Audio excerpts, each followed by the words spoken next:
En i elevatoren, ja tak.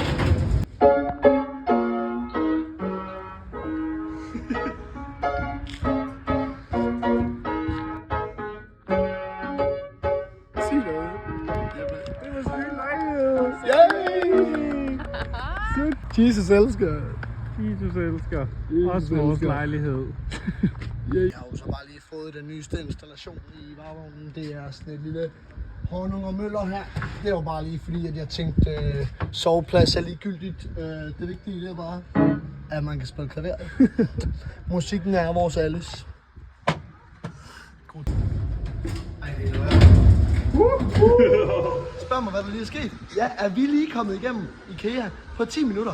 Ja, har Jeppe gået og øslet og pøslet og puttet ned i poser for 1300 kroner. Mine damer og herrer. Altså, hvad skal vi gøre? Vi skal ikke gøre noget. Vi gør det igen i morgen. Vi gør det igen i morgen. Det er galt. Jeg har skrevet en lille sang, der hedder Elevatorsangen. Vi skal lige trykke på det. Du skal trykke på nummer 1, ellers så kommer vi ikke nogen steder. Nej, nu er vi på første sal.